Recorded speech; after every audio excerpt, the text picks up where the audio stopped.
Hello, I'm Colin Coleman, and I'm the archivist at the Royal Society of Musicians of Great Britain, and I'm going to talk about the early membership of the Society in the 18th century. The founding of the Society is based on what may well be an anecdote, rather than verifiable fact, but, as with all anecdotes, there is often a strong element of truth. Three musicians, Michael Christian Festing, Carl Weidemann, and one of the Vincent family of musicians, were standing outside the Orange Coffee House in the Haymarket when they saw two young boys, the sons of one of their colleagues, the oboist Jean-Christian Kitsch, who had recently died. The boys were herding asses along the street, and probably in a dishevelled and hungry state. Their sympathy for the fate of these two children, whose situation was not caused by themselves, but through the early death of their father, in an era without any welfare state for support, led the three musicians to form the idea of a philanthropic charity for musicians and their families in distress. An advertisement was placed in the London Daily Post and General Advertiser of the 19th of April 1738, announcing, "Subscribers to a fund for the support of decayed musicians or their families are desired to meet at the Crown and Anchor Tavern in the Strand on Sunday evening next at 7 o'clock. This first meeting, on the 23rd of April, was followed just 2 weeks later on the 7th of May by another, in which the 14 founding resolutions of the Society were settled upon and the name Society of Musicians was endorsed. Those 14 rules itemise the overall objectives of the Society and detail such things as the amount and timing of subscriptions, the calendar of discussions of monthly and annual general meetings, the banking and investments, and the reasons and entitlements of those calling upon the Society for financial help, as well as the amounts which might be paid on those occasions of need. These legal objectives were detailed in a document known as the Declaration of Trust, dated 28th of August 1739, and was formally enrolled in the High Court of Chancery on the 24th of April 1740, and which established the Society in legal and financial terms.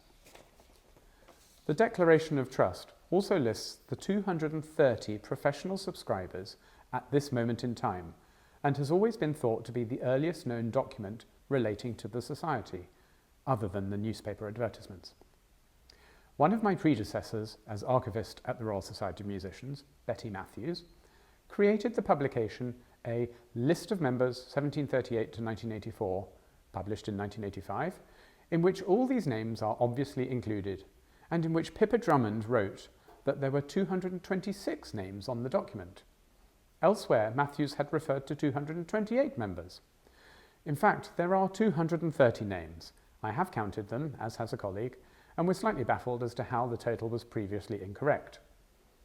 In the course of investigating the content of this presentation, I have noticed what might be an April Fool in Betty's publication, as someone called John Hub is listed, apparently with the only known reference occurring on the Declaration of Trust.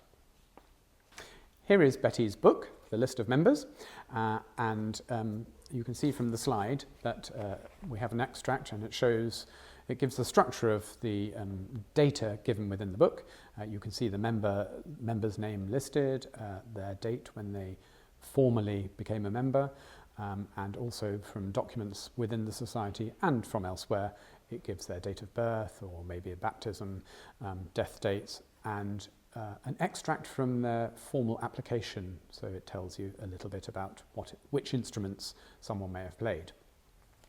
And John Hub here is listed, but he's not anywhere else in the Society's documentation.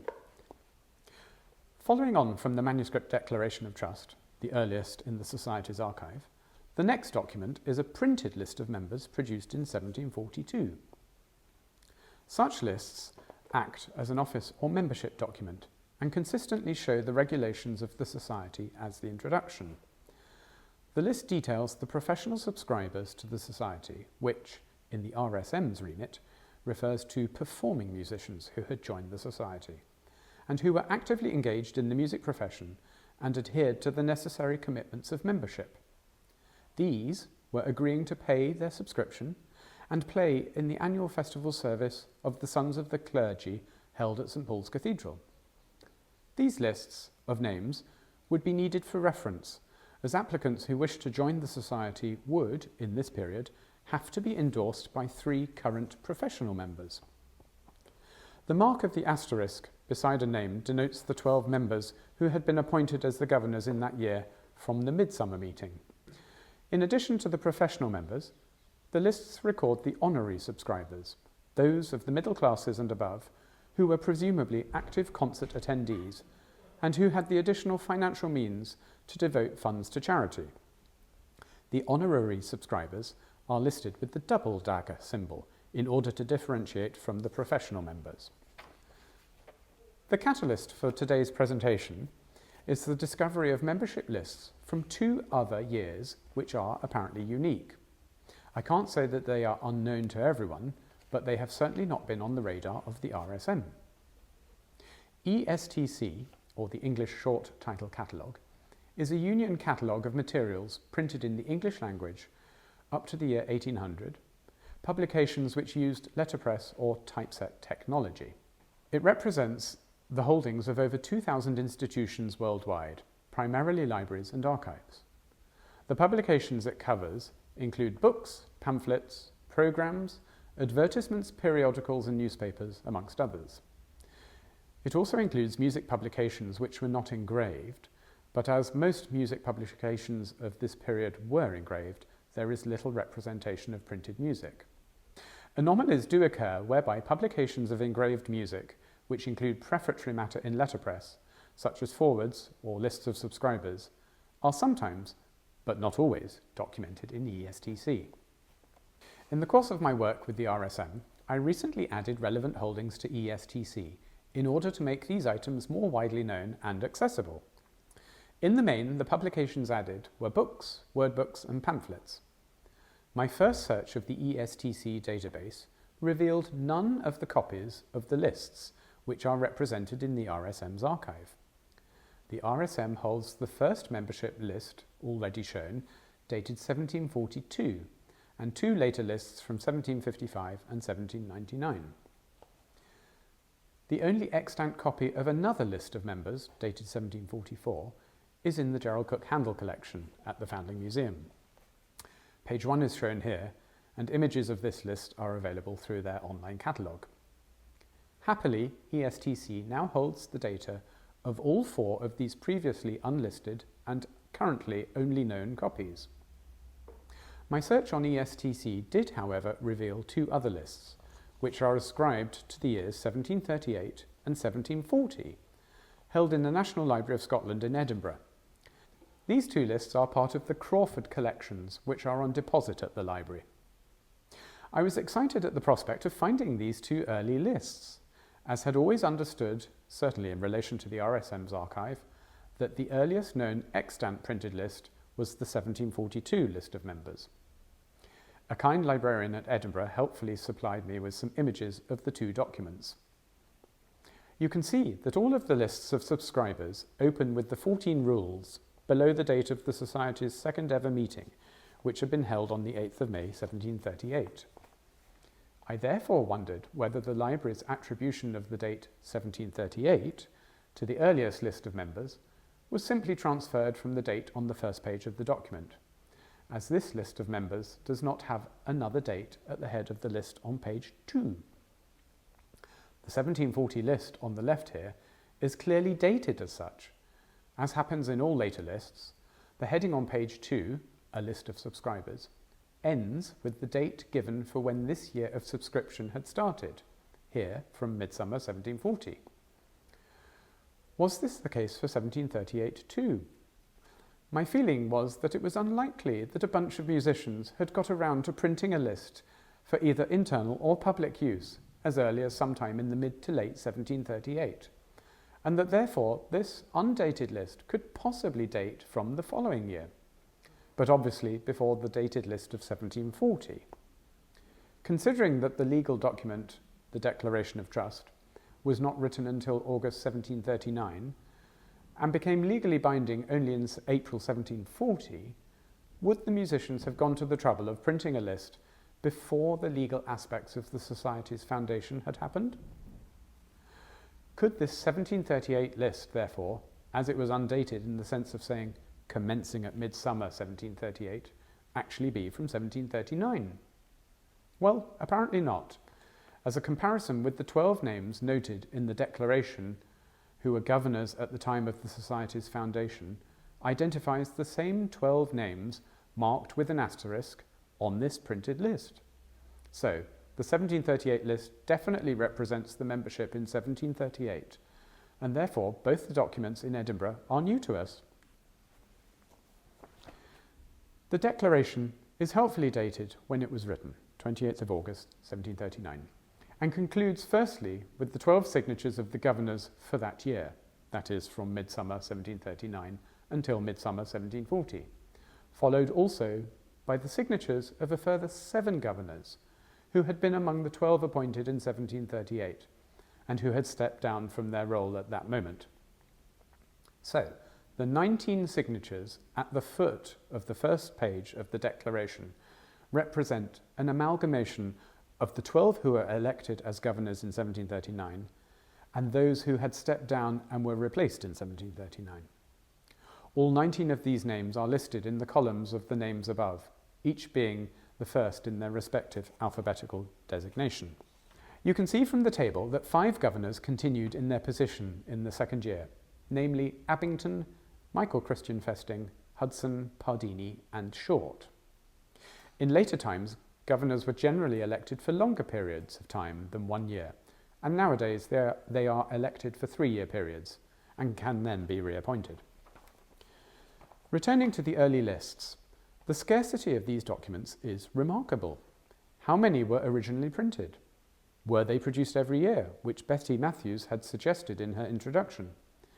It is curious that we seem to have only these slight extant copies of these few early years. Later lists produced in this same format survive for the years 1799, 1805, 1813 and 1817, again almost only in the RSM's holdings. The document for the year 1799 is extant in 2 copies, one of which has copious in-house annotations, as if in preparation for the next year's printing. Some observations on the lists. The first printed list has the regulations over pages 1 to 2, whereas the later lists have the laws confined to page 1. This scrunching of the rules into one side of paper will be shown to be designed to allow space for a much greater number of subscribers in the following years. The 1738 list contains 208 professional subscribers. In the declaration of 1739, they number 230, which represented those who had been thought to be the Society's founding membership. The difference in the professional membership, increasing by 22 in number just in the second year, indicates an actively growing engagement within the profession. However, the rise in the membership total does not equal the names of just those new members by year 2, as 17 names, which had appeared in the 1738 list, do not repeat in the Declaration of Trust. As this 1738 document has until now been overlooked, these 17 additional professional subscribers were not known to have been members of the Society of Musicians when Betty Matthews and other researchers consulted the Declaration of 1739 and the various archival documents in the RSM. Who are these people who appear only in the first year and not subsequent years? Some of these names are known characters. I inquired of Michael Talbot about the cellist Evaristo Dall'Abaco, and he kindly supplied me with information about the son, Giuseppe Dall'Abaco, who was in England in this year and left soon after. Abraham Adcock may be the one who is listed in the Book of Admissions as joining the RSM on the 5th of October 1755, or he may be another musician of the same name, or same family. There is a trumpeter called Abraham Adcock, indexed in the Handel collected documents, as having a benefit performance at the Swan Tavern on the 10th of March 1738, advertised as playing in Cooper's Gardens on the 13th of August 1744, and also performing in a benefit on the 17th of January 1745 at the Swan Tavern. Francesco Guerini is cited in Grove, and Gerber said he was in the service of the Prince of Orange at The Hague from 1740 to 1760, settled in London in the early 1760s, and probably remained there after his death. Could we therefore infer that he visited London at an earlier period than 1740, if he is listed here in 1738? John Laguerre was a baritone and scene painter who had sung in Handel's operas in 1720 and 1724. John Frederick Lampe is a bigger name, who is perhaps more notable in our context as not continuing as a member of the RSM. Giovanni Battista Peschetti was in London from April 1736, when he appeared as a harpsichordist and was to replace Porpora as director of the Opera of the Nobility. Peschetti remained in London, contributing operas or arias in pasticcios, and also published a set of keyboard sonatas in 1739. John Hill in Grove suggests that Peschetti left London around 1745. Trevor could be John Travers, who was not a member in the 1740 list, or may refer to a Mr. Jos Trevor, Trevors, or Trevor, various spellings listed, as subscribers in publications to Handel's operas of Atalanta, Arminio, Giustino, and Faramondo in the period 1736 to 1738. Burke Tummoth was an Irish music editor, composer, and instrumentalist. He played a flute concerto and a trumpet concerto in a benefit concert in Dublin on the 26th of February 1740. So maybe he'd been in London in 1738 and then gone back to Ireland. But who are these other characters? Maybe some of you will know who they are and can identify them for us. There are possibly two anomalies on the 1738 list. Firstly, a Thomas Bucknell is listed as an honorary subscriber, although he is found as a professional subscriber in all later documents. And secondly, a Joseph Catani appears twice. Were there two chaps with this same name, or possibly another musical family? Similarly, there are three names which appear in the 1740 printed list, but not in the 1739 declaration, and don't appear again in any of the RSM documents, and are therefore new names to Betty's list of members. There is Mr. Bowles of Bath, Charles Corfe, who was in Salisbury, and Thomas Vandernon of Windsor. There was also a Thomas Vandernon a few years later in the Chapel Royal. It may be that he joined early on, lapsed as a member through living out of town, and then returned and joined via ballot and admission in 1767, although that is a considerable time lapse. I imagine that it is maybe more likely that we are looking at a father and son, and some of you may have noticed that the attributions of senior and junior in the lists show how generations of families are often in the same profession. Some observations on the non-professional subscribers. From 1742 onwards, the data shows that the honorary subscribers comprise a larger percentage of the entire membership than the professional membership. Without the appearance of the 1738 and 40 lists, we would not have known that initially the membership was the other way round, with more professionals than honorary subscribers. If the printed lists were publicly available, the honorary subscribers could see the names of their friends, neighbours and colleagues, and, if used as a marketing tool, others could be cajoled into signing up to endorse this new charity. The 1738 list includes all the subscribers in a rough alphabetical listing, but those from 1740 onwards have the honorary subscribers at the start of the alphabetical sequences.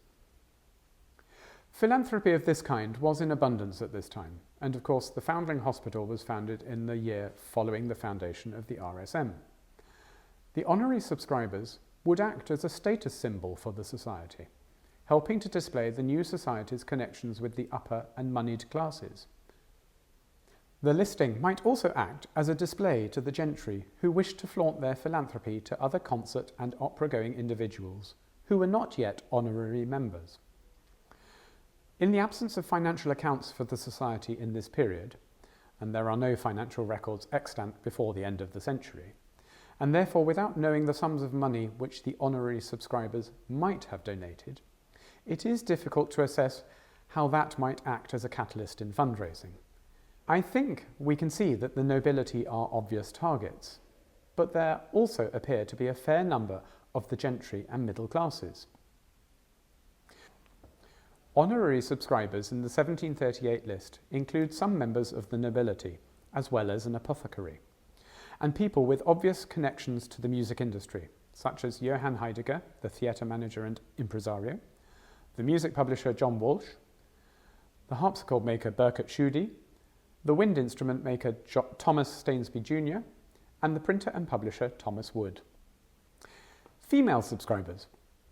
Here, from this table, we can see the growth in the number of honorary subscribers over a fairly short time. For instance, the list of 1738, the first year of the Society's existence, shows 65 honorary subscribers. 1740 shows that almost tripling to 177. 1742 shows a slighter but further rise to 214 names. 1744 gives 239 names, and a little later on in 1755, 279 names. The female element of the lists bears some observations. At this point in history, and until the foundation of the Royal Society of Female Musicians in 1840, and its subsequent amalgamation with the RSM in 1866, no professional subscribers, i.e. performing female musicians, were permitted to be members. Female musicians at this time comprised a distinct and obvious minority, mostly female stage singers. Of the female subscribers listed, only one name, the mezzo-soprano Caterina Galli, was a professional musician.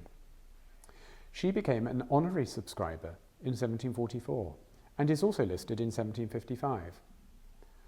Whether this subscription showed her as an ally alongside her male musical colleagues, or whether she thought to endorse herself among the genteel and upper classes, we cannot tell.